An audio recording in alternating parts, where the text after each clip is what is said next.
Hi guys, मैं सैयद आज़म अली। सिया साया episode number 9। Previous episode number 8 में आपने सुना कि वो दोनों उस जगह पहुंच तो गए थे और उनका मुकाबला भी होने वाला था।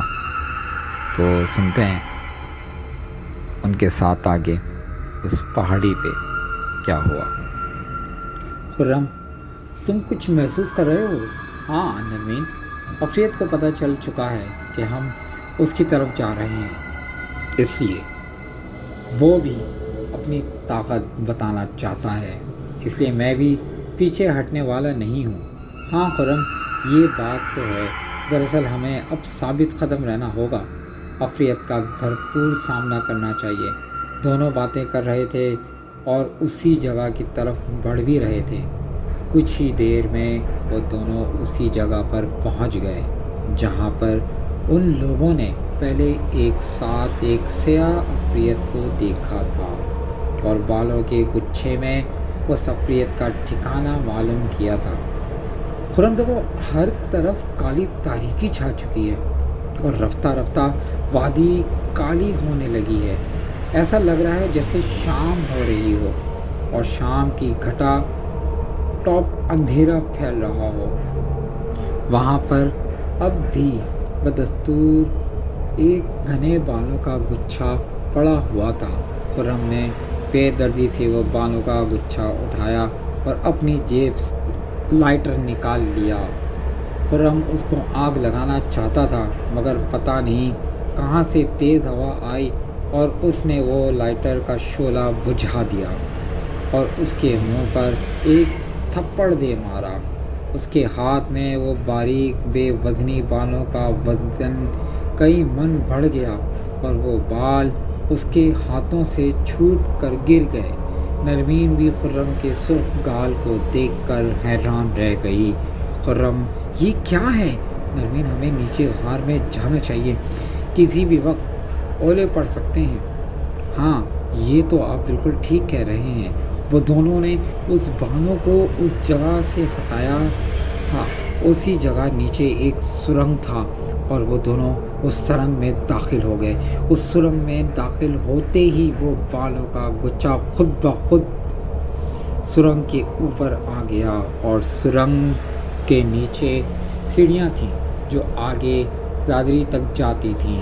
वो दोनों बगैर किसी परवाह के आगे बढ़े। यहाँ पर गहरा सुकूत था और बिल्कुल अंधेरा था। खुर्रम, अब क्या करें? मैं टॉर्च रोशन करता हूँ।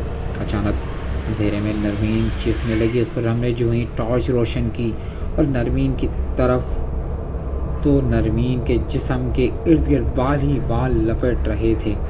खुर्रम ने जो ही ये मंजर देखा तो टॉर्च का शोला रोशन की और नरमीन के करीब हुआ। वो बाल एकदम नज़रों से ओझल हो गए। खुर्रम ने नरमीन को देखा और थर थर काँप रही थी। निमो, मत घबराओ, मैं इस अफरीत की एक कमज़ोरी मालूम पड़ चुकी है। वो आँख को पसंद नहीं करती है। वो आँख के मामूली शोले से भी डरती है। शायद खुर्रम ऐसा हो, वो बालों से बड़ा है और मेरे ख़्याल में उसने हमें सिर्फ डराया है, अभी तक कुछ कहा नहीं है। वरना तो वो इतना बड़ा है कि लम्हों में हमें मार सकता है। नरमीन का इतना कहना था कि उसके कानों में आवाज़ आई। ये आवाज़ बहुत ही गंभीर थी। ऐसी भयानक आवाज़ उन लोगों ने पूरी ज़िंदगी में नहीं सुनी थी। हे लड़के, तुमने मेरी वादी में आकर बहुत बड़ी गलती की है।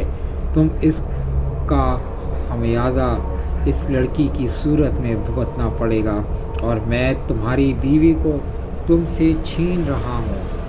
मुझे उसकी ज़रूरत है। ये हसीन दोशीज़ा है और उसके बावजूद ये एक बाहिम्मत लड़की, क्योंकि ये यहाँ दोबारा आई है।